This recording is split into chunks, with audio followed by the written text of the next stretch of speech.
warahmatullahi wabarakatuh. Kenalkan, nama saya Daniar Triwibisono dari kelas 5C Perawatan. Yang kali ini saya akan mempresentasikan mengenai sistem perpipaan pada mata kuliah instalasi mesin 2. Sejarah perpipaan.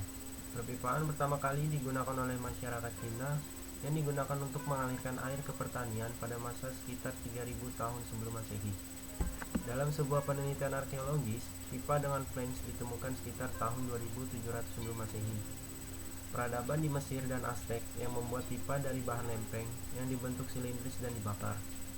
Pipa logam pertama dibuat pada masa Yunani dan Romawi dengan membuatnya dari timbal dan bronze. Aliran pertama pipa besi untuk Philadelphia dibangun pada 1817. Pada tahun 1887 di Amerika dibuatlah pipa pertama berbahan baja. Pada pertengahan abad 19 barulah pipa seamless atau tanpa celah atau sambungan dicoba untuk diproduksi untuk beberapa kebutuhan. Di Jerman dikembangkan proses yang dinamakan management proses pada tahun 1885 dan mulai digunakan di Inggris pada tahun 1887. Di Amerika dibangun pabrik pipa seamless pada tahun 1895. Pipa besi dibuat setelah adanya penemuan serbuk senjata atau gunpowder, karena serbuk senjata memerlukan pipa besi yang lebih kuat untuk dilewati peluru. Sejak saat itu berbagai produk pipa dari logam berkembang pesat dan menjadi produk khusus saat ini. Material pipa secara umum dibagi menjadi 5. Yang pertama yaitu karbon steel, yang kedua karbon moly, yang ketiga galvanis, yang keempat ferronikel, dan yang terakhir stainless steel. Ukuran pipa. Ada 2 jenis metode yang digunakan untuk menamai ukuran pipa. Yang pertama yaitu NPS atau nominal pipe size, yaitu ukuran standar Amerika Utara dengan ukurannya berdasarkan inch. Yang kedua DN atau diameter nominal, yaitu penunjukan ukuran Eropa dengan ukurannya berdasarkan milimeter. OD atau outside diameter, maksudnya ketika orang menyebutkan 20, maka ukuran diameter luarnya adalah 20 atau sekitar 20 kali 25,4 mm sama dengan 508 mm. Begitu seterusnya untuk pipa yang di atas 14 in. Untuk ukuran di bawah 14 in, maka kita harus menghafalkan nilainya. Berikut nilainya.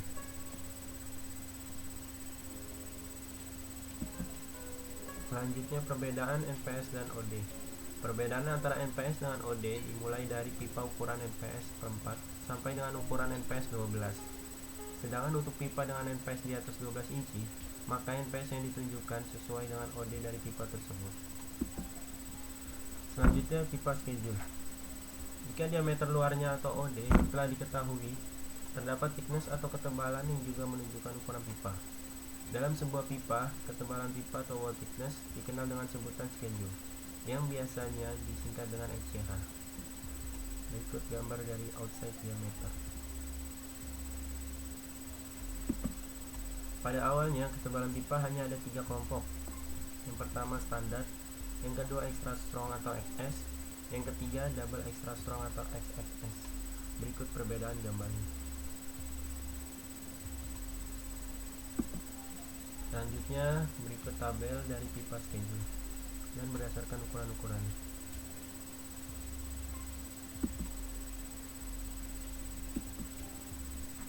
Selanjutnya spool. Untuk menyebut satuan panjang pipa, biasanya kita mengenal dengan istilah spool, yang dimana satu spool sama dengan 20 kaki, 20 kaki sama dengan 6 meter. Ada pula pipa yang ukurannya lebih panjang lagi, 2 kali panjang pertama yaitu 12 meter. Sering disebut dengan double random length. Umumnya banyak digunakan pada pipe track. Selanjutnya kode dan standar perpipaan. Yang pertama piping kode.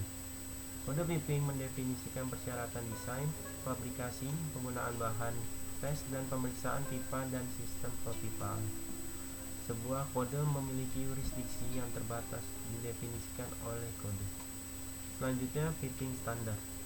Piping standar mendefinisikan desain aplikasi dan aturan konstruksi dan persyaratan untuk komponen perpipaan seperti flansa, siku, katup, dan lain-lain. Sebuah standar memiliki ruang lingkup terbatas didefinisikan oleh standar. Berikut adalah kode standar, asal negara, dan penjelasannya. Yang pertama, ASME atau ANSI B16, Standard Pipes and Fittings. ASME B16 standar mencakup pipa dan alat kelengkapan dalam besi cor, perunggu, tembaga, dan besi tempat. Yang kedua, ASME atau ANSI B16-1 pada tahun 1998. Cast Iron Pipe Fittings Plensa and Flange standar ini untuk kelas 25, 125, dan 250 cast iron pipe fittings Plensa dan Flange meliputi: yang pertama, tekanan suhu peringkat; yang kedua, ukuran dan metode mengurangi bukaan menunjuk clipping; yang ketiga, tanda; yang keempat, persyaratan minimum untuk bahan; yang kelima, dimensi dan toleransi; yang keenam, baut, mur, dan packing dimensi; dan yang terakhir, tes. Warna-warna pada pipa. Berikut nama dan contoh warna kode sesuai dengan SPLN 104 1993. Air diwarnai dengan warna hijau, uap diwarnai dengan warna putih, udara diwarnai dengan warna biru muda, gas atau kecuali udara dan gas yang dicairkan diwarnai kuning tua, minyak diwarnai coklat, asam basa dan bahan kimia lainnya diwarnai ungu, cairan lainnya diwarnai hitam, kabel listrik diwarnai jingga, dan bubuk batu bara dan abu terbang diwarnai kuning muda. Selanjutnya, label atau kode warna pada pipa. Label atau tanda dan kode warna perpipaan secara umum merujuk pada standar ANSI A13.1 2007 American National Standard Institute, yang dimana terdapat 6 kode warna dan label atau tanda perpipaan yang diatur sebagaimana tabel di samping berikut. Berikut contoh pemasangan label pada pipa.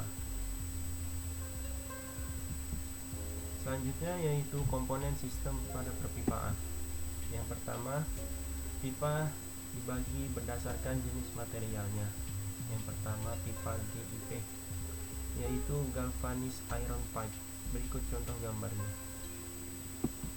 Yang kedua, pipa PVC yang terbuat dari gabungan material vinil plastik yang menghasilkan pipa yang kuat, ringan, tidak berkarat, serta tahan lama. Jenis pipa ini lebih cocok digunakan pada instalasi air dingin saja. Sebagai contoh, merek pipa PVC terbaik adalah pipa saluran Vinilon yang telah memiliki sertifikasi SNI. Berdasarkan tingkat ketebalannya, pipa Peralon bisa dibagi menjadi 3 macam. Yang pertama, tipe C. Ini adalah pipa yang paling tipis. Ukuran diameternya ada di pasaran mulai dari 5/8 inci, setengah inci, 3/4 inci, 1 inci, 1/4 inci, setengah inci, 2 inci, 2,5 inci, 3 inci, 4 inci, sampai dengan 5 inci. Pipa jenis ini biasanya digunakan saat membangun saluran pembuangan air dengan tekanan yang lemah dan sebagai pelindung kabel listrik. Selanjutnya, tipe D. Ini adalah jenis pipa dengan ketebalan yang sedang. Biasanya dipakai di dalam saluran pembuangan air dengan tekanan yang normal. Adapun ukuran diameter yang dijual di pasaran mulai dari 1/4 inci hingga 10 inci. Dan yang terakhir, tipe AW.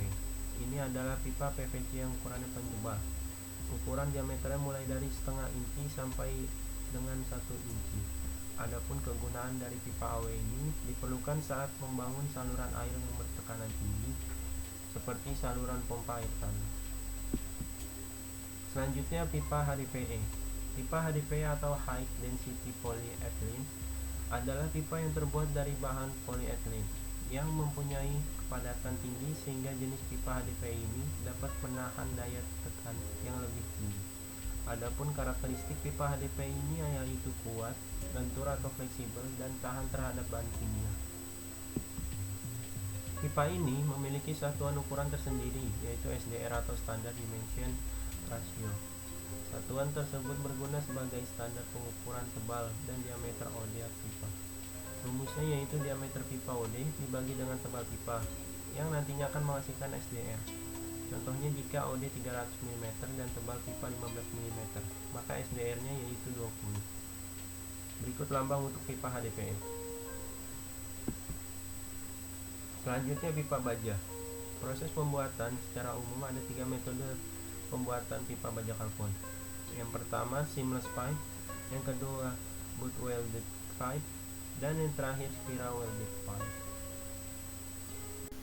Yang pertama, seamless pipe, artinya pipa tanpa sambungan. Dalam praktek pembuatannya, seamless pipe memang merupakan pipa yang dibentuk tanpa membuat sambungan sama sekali, sehingga tidak ada bagian dari pipa yang pernah terganggu atau berubah materialnya akibat panas pengelasan. Pipa ini dibuat dari baja silinder pejal yang dilubangi dalam kondisi hampir meleleh, biasa disebut dengan billet. Berikut contoh gambarnya. Selanjutnya, butt welded pipe atau stipe welded pipe, atau disebut juga sebagai pipa UOE.